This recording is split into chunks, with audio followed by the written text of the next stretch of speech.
So you're getting ready and the shot come up. For me, this position here to get ready is so important.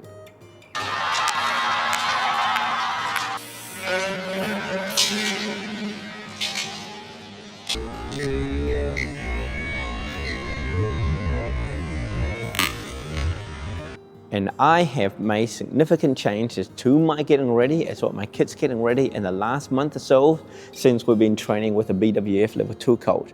And today I want to share that to you. I think if you give this a try, it will change the way you play as well. So, if you look at Shi Yuqi, world number 1, An Se-young, world number 1, and you look at the way they prepare when the shots go up, you're going to be amazed at actually how similar they are to each other. You know, so I have 2 daughters, so I watch a lot of female players. A lot of female players, they tend to hit with a racket, something like this, all right?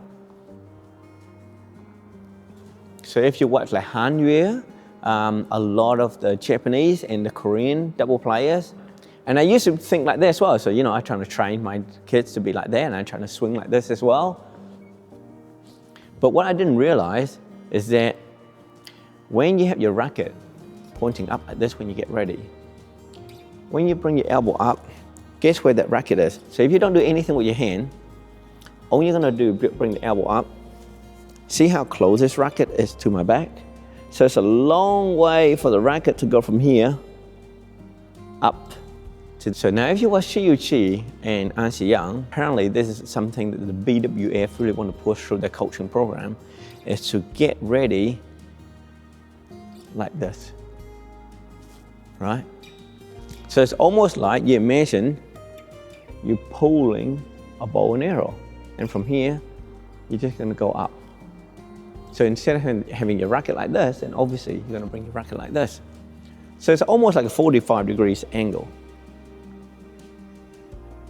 You should be able to see your racket if you prepare sideways. If you go like this, you can't see your racket, right? Now, if your hand is here, now look at what happened when I bring my elbow up. If I just bring my elbow up and the hand doesn't move, you can see this racket here is not all the way down. It's about here. So from here, your swing is much more compact. Much more compact compared to this when you raise your elbow up. So I know that since I incorporated this into my game, I suddenly found my swing to be more compact, more efficient, and I feel that like when I bring this elbow up, this racket just able to come through a lot more cleanly rather than being dropping so far that you do feel much longer and bigger swing when the racket's down here compared to something like this. And I found this really helpful for both forehand and backhand. So, you know, so with forehand, when you bring your racket up here, right, nice and high, if you want to do a slice, this racket is not dropped that much. You can punch, you can do cross court, you can do cross-court slice. Everything just feels more compact. And this is also true for the backhand. So here, my racket is already facing the front, already tilted down.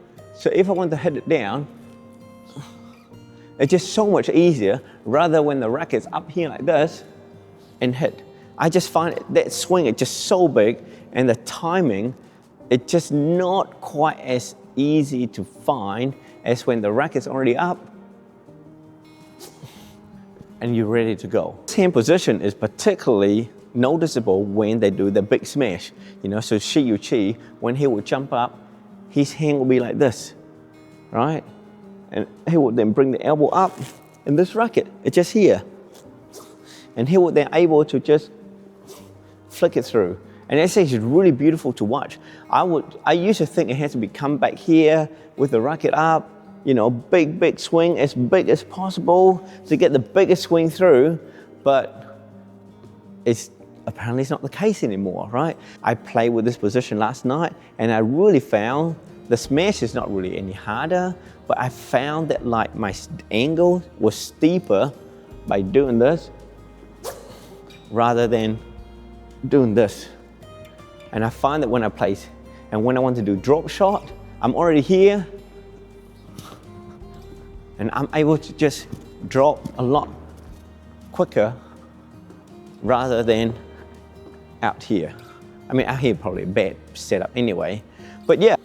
And it is quite hard to actually to develop that muscle memories and that habits if you haven't done it before. And quite often, the moment the shuttle go up, you start doing whatever bad habits you're doing. So make sure that you really learn to practice and stay here for as long as you can before you swing, rather than start here and then start dropping the racket back as you start moving back. You see what I mean? So, you know, it's no use you start like this and then it starts to fade away as you come back. You got to learn to build the muscle memory, the discipline, and keep this racket up. So yeah, give it a try. We have been loving it, and I guess that's what one-on-one coaching is about, where the coach can really help you to correct your form and help you to develop your, the good habits and the good techniques. So I hope the video helped. Try it out, let me know what you think. Click more here for more videos. Squeeze the subscribe button, and I'll see you guys in the next video. Thank you so much for watching. Bye-bye. Bye-bye.